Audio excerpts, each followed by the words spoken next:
राधे राधे, सभी को प्रणाम।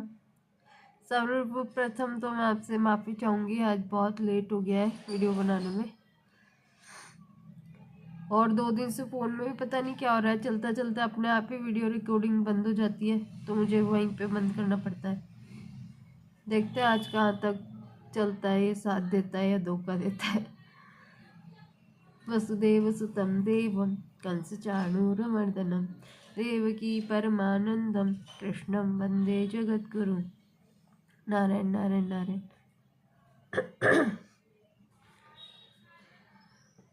कल चर्चा हो रही थी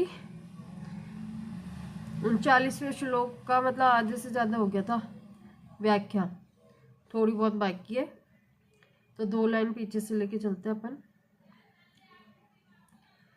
अगर भीतर में लोभ रूपी दोष ना हो तो वस्तुओं के संयोग से सुख हो ही नहीं सकता। ऐसे ही मोह रूपी दोष ना हो तो कुटुंबियों से सुख हो ही नहीं सकता। सॉरी। लालच रूपी दोष ना हो तो संग्रह का सुख हो ही नहीं सकता। तात्पर्य है कि संसार का सुख किसी न किसी दोष से ही होता है। कोई भी दोष न होने पर संसार से सुख हो ही नहीं सकता। परंतु लोभ के कारण मनुष्य ऐसा विचार कर ही नहीं सकता। यह लोभ उसके विवेक विचार को लुप्त कर देता है। यहाँ पे जो एक बात कही गई है ना कि लालच नहीं हो अगर किसी से और मोह नहीं हो कुटुंबियों से तो सुख नहीं होता, और लालच नहीं हो तो संग्रह का सुख नहीं होता। तो ये तो जीवन में अपन देख ही रहे। परिवार में कोई भी अपना स्वार्थ सिद्ध कर रहा है, जब तक वो अच्छा है उस समय प्रेम है, नहीं तो जैसी आराम।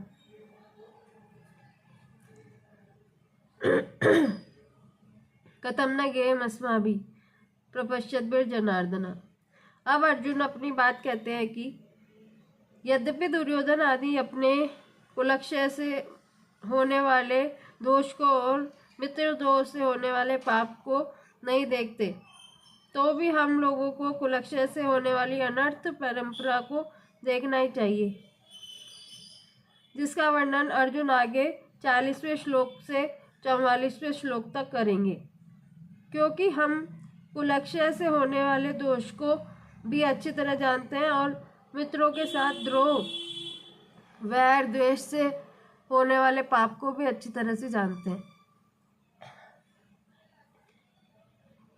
अगर वे मित्र हमें दुख दे तो वह दुख हमारे लिए अनिष्टकारक नहीं है, कारण कि दुख तो हमारे पूर्व पापों का ही नाश करता है, हमारी शुद्धि ही होगी। परंतु हमारे मन में अगर द्रोह वैरभाव होगा तो वह मरने के बाद भी हमारे साथ रहेगा और जन्म जन्मांतर तक हमें पाप करने में प्रेरित करता रहेगा, जिससे हमारा पतन ही पतन होगा। ऐसे अनर्थ करने वाले और मित्रों के साथ द्रोह पैदा करने वाले इस युद्ध रूपी पाप से बचने का विचार क्यों नहीं करना चाहिए? अर्थात विचार करके हमें इस पाप से जरूर ही बचना चाहिए। यहाँ अर्जुन की दृष्टि दुर्योधन आदि के लोभ की तरफ तो जा रही है, पर वे खुद कौटुंबिक स्नेह में आबद्ध होकर बोल रहे हैं। इस तरफ उनकी दृष्टि नहीं जा रही। इस कारण वे अपने कर्तव्य को नहीं समझ रहे। यह नियम है कि मनुष्य की दृष्टि जब तक दूसरों के दोष की तरफ रहती है तब तक उसको अपना दोष नहीं दिखता। उल्टे एक अभिमान होता है कि इनमें तो यह दोष सोच ही नहीं सकता, इनमें तो यह दोष है पर हमारे में यह दोष नहीं है। ऐसा सोच के लोग अभिमान करते हैं कि मैं तो बहुत अच्छा हूँ और इसमें एक खराबी है तो ये बहुत बुरा है। ऐसी अवस्था में वह यह सोच ही नहीं सकता कि अगर इनमें कोई दोष है तो हमारे में भी तो कोई दूसरा दोष हो सकता है। दूसरा दोष यदि ना भी हो तो भी दूसरों का दोष देखना यह भी तो एक दोष है। दूसरों का दोष देखना एवं अपने में अच्छाई का अभिमान करना ये दोनों दोष साथ में ही रहते हैं। अर्जुन को भी दुर्योधन आदि में दोष दिख रहे हैं और अपने में अच्छाई का अभिमान हो रहा है। अच्छाई के अभिमान की छाया में मात्र दोष रहते हैं, इसलिए उनको अपने में मोह रूपी दोष नहीं दिख रहा है। कुल का क्षय करने से होने वाले जिन दोषों को हम जानते हैं वे दोष कौन से हैं? उन दोषों की परंपरा आगे के 5 श्लोकों में बताते हैं।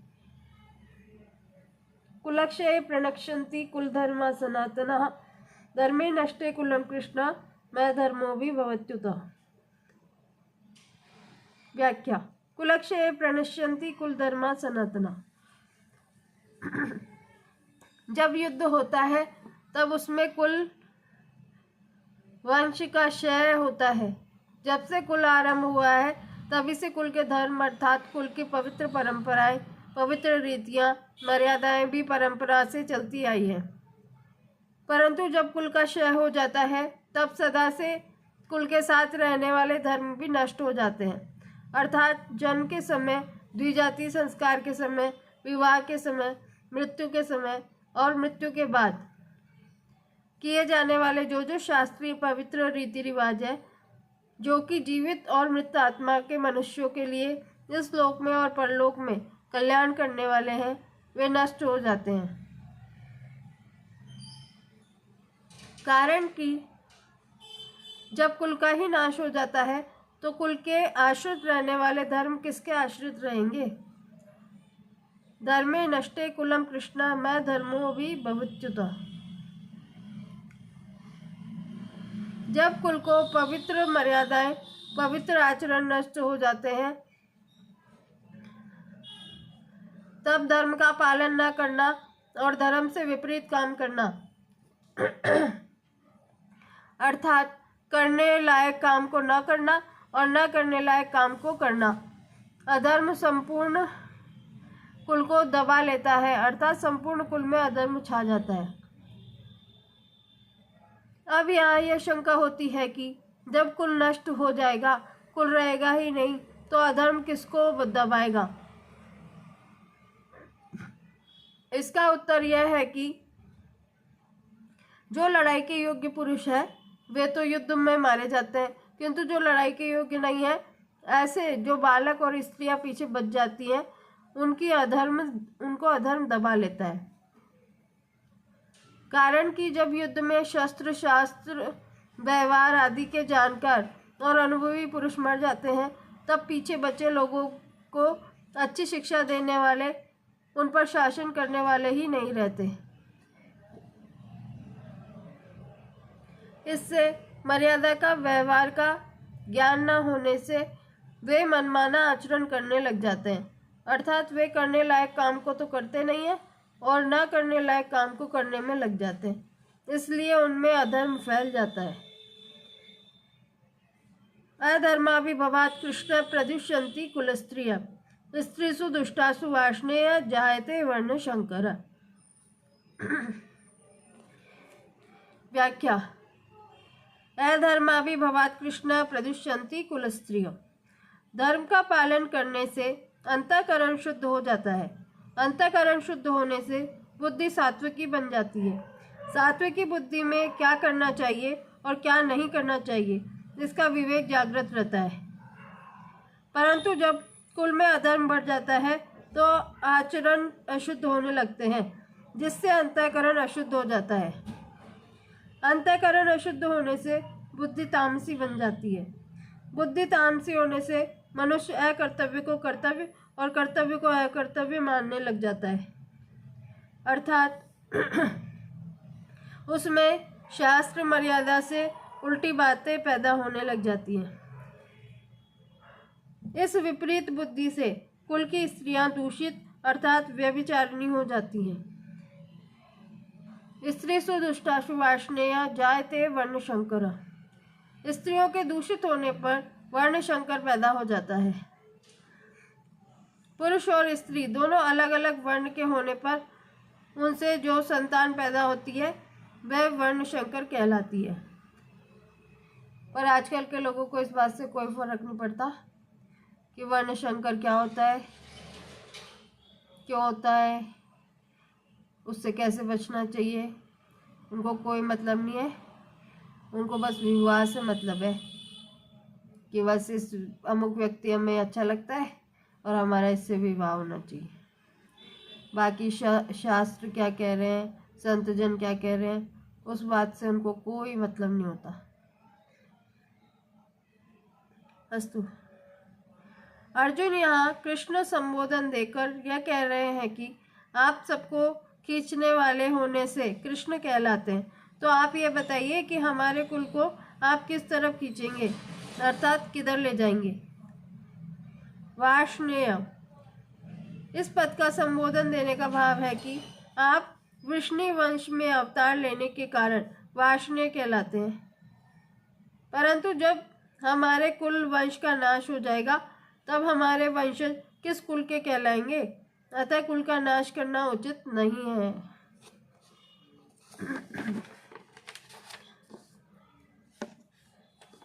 शंकरो नरकायैव कुलज्ञानां कुलस्य च पतन्ति पितरो येषां लुप्तपिण्डोदकक्रिया। व्याख्या।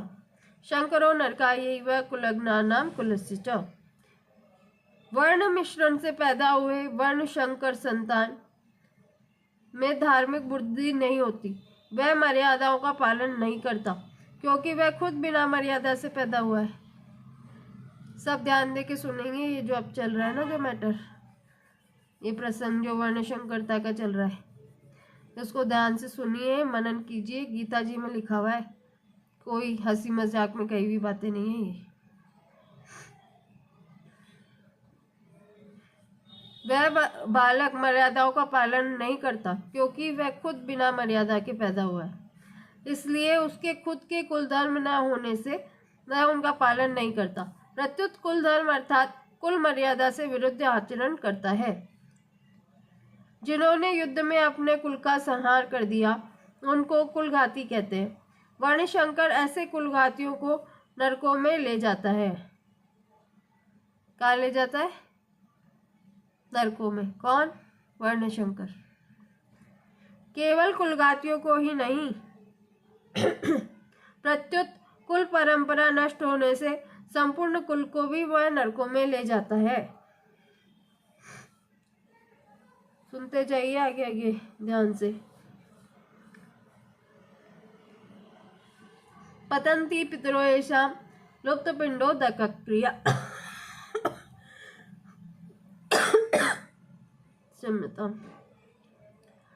जिन्होंने अपने कुल का नाश कर दिया है, ऐसे इन कुलघातियों के पितरों को वर्णशंकर के द्वारा पिंड और पानी, श्राद्ध और तर्पण न मिलने से उन पितरों का भी पतन हो जाता है। सबसे मोस्ट बात है ये कि जिनकी संतानें वर्णशंकर हैं वो अपने पितरों को पिंडदान करती हैं तो वो तर्पण और जल उनके पितरों को प्राप्त नहीं होता है और उन पितरों का पतन हो जाता है। कारण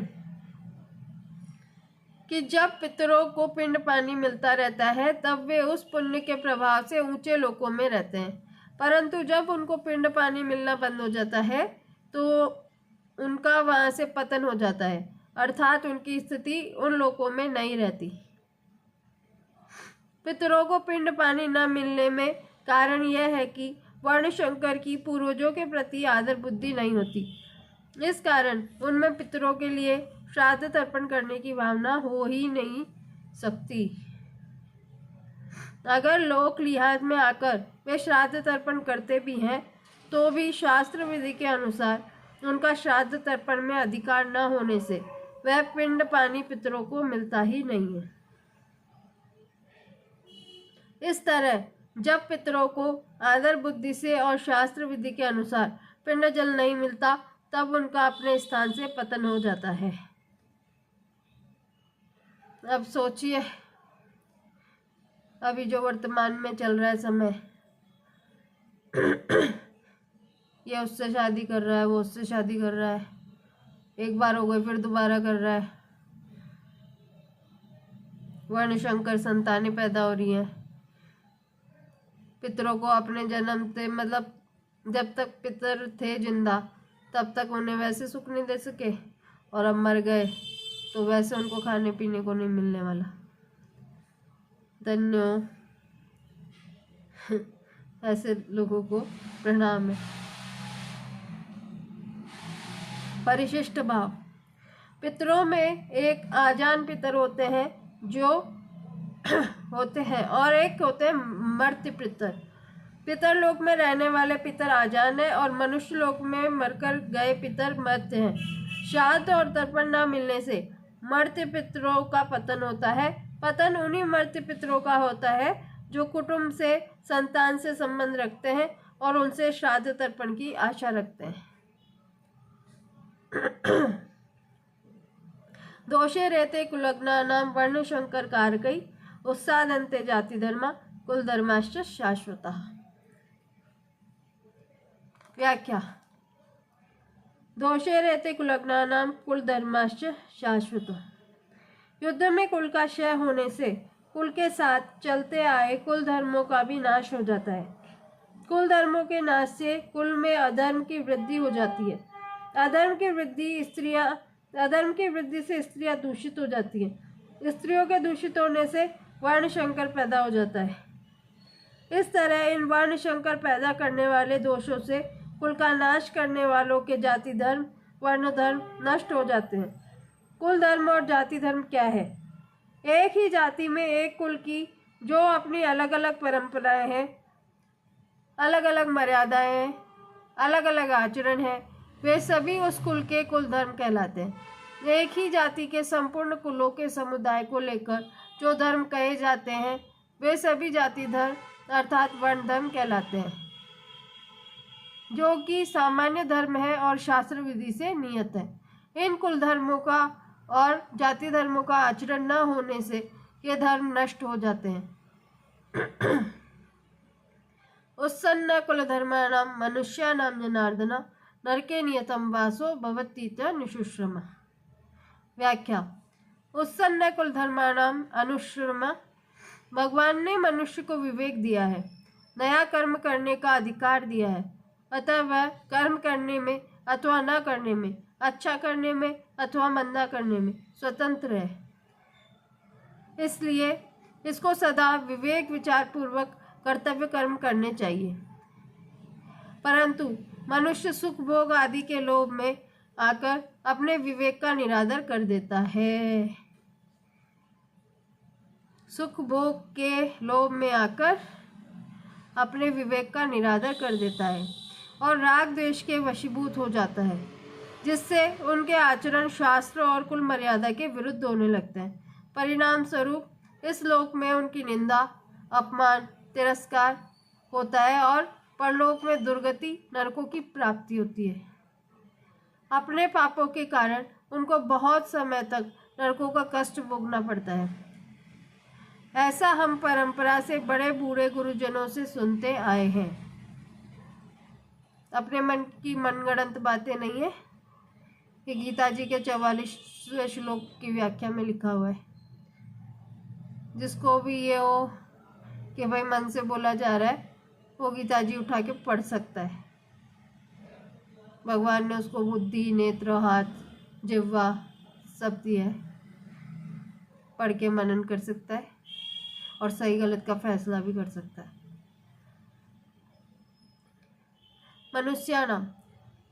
इस पद में कुलघाती और उनके कुल के सभी मनुष्यों का समावेश किया गया है, अर्थात कुलघातियों के पहले जो हो चुके हैं उन पितरों का अपना और आगे होने वाले वंश का समावेश किया गया है।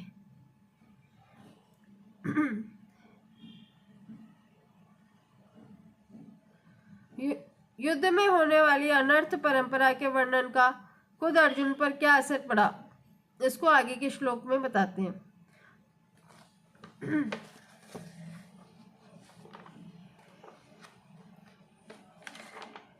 अब आगे के श्लोक की चर्चा कल करेंगे। राम राम, प्रणाम सभी को।